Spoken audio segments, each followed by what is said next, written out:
रोटी, कपड़ा और मकान, इन्हीं जरूरतों को पूरा करने के लिए पवन नाम का एक लड़का महज 12 वर्ष की उम्र में भोजपुरी इंडस्ट्री में आया।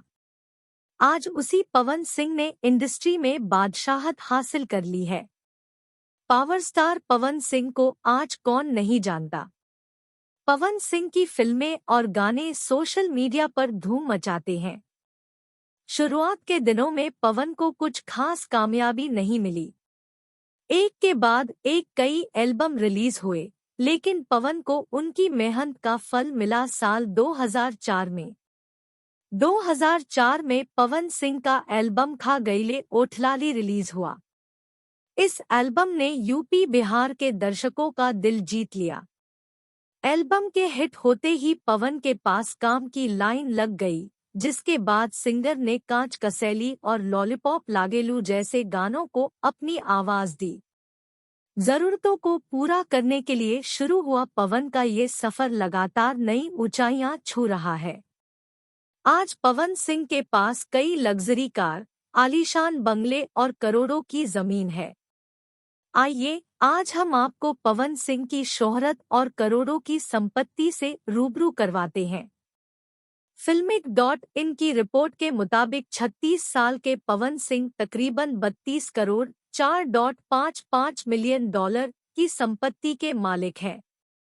पवन एक फिल्म के लिए 40 से 45 लाख तक फीस लेते हैं।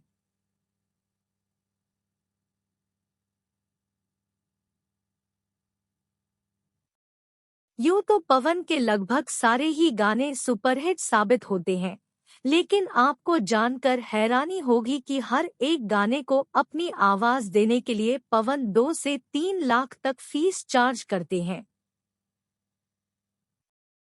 घर और गाड़ियों की बात करें तो मुंबई के लोखंडवाला में पवन सिंह ने हाल ही में एक 4 BHK फ्लैट खरीदा है, जिसकी कीमत करीब 3 करोड़ है। इसके अलावा बिहार के आरा जिला में भी पवन का एक आलीशान घर मौजूद है। पावर स्टार कई लग्जरी गाड़ियों के भी मालिक हैं, जिसमें 78 लाख की मर्सिडीज बेंज गले 250D, 25 लाख की फॉर्च्यूनर और 14 लाख की महिंद्रा स्कॉर्पियो शामिल है। पवन सिंह ने शुरुआत तो गानों से की थी, लेकिन समय के साथ पवन ने एक्टिंग में भी अपने हाथ आजमाए और कामयाब भी रहे। 2007 में पवन सिंह की पहली फिल्म रंगली चुनरिया तोहरा नाम से रिलीज हुई। इसके बाद पवन ने कभी पीछे मुड़कर नहीं देखा। अब तक पवन सिंह ने 70 से ज्यादा फिल्मों में काम किया है। पवन सिंह अपनी फिल्मों को लेकर तो चर्चा में रहते ही हैं, लेकिन एक्टर की पर्सनल लाइफ भी उन्हें लाइमलाइट में रखती है। साल 2014 में पवन सिंह की शादी नीलम से हुई थी। शादी को अभी 1 साल भी नहीं हुए और नीलम ने फांसी के फंदे से लटककर अपनी जान दे दी। फिर 2018 में पवन सिंह ने दूसरी शादी की बलिया की रहने वाली ज्योति से। शादी के कुछ समय बाद ही पवन सिंह और ज्योति के बीच मनमुटाव होने लगा।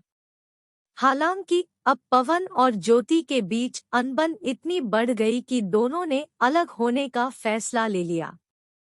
हाल ही में पवन सिंह ने आरा के फैमिली कोर्ट में ज्योति से तलाक की अर्जी लगाई है।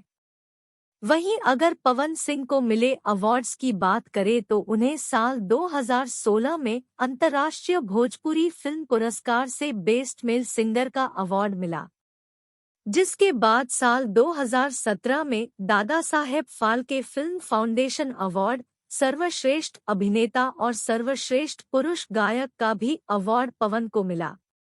साल 2019 में भोजपुरी फिल्म माँ तुझे सलाम के लिए पवन सिंह को सर्वश्रेष्ठ अभिनेता जूरी पुरस्कार से सम्मानित किया गया। मोनी अमेजिंग टीवी को सब्सक्राइब करें।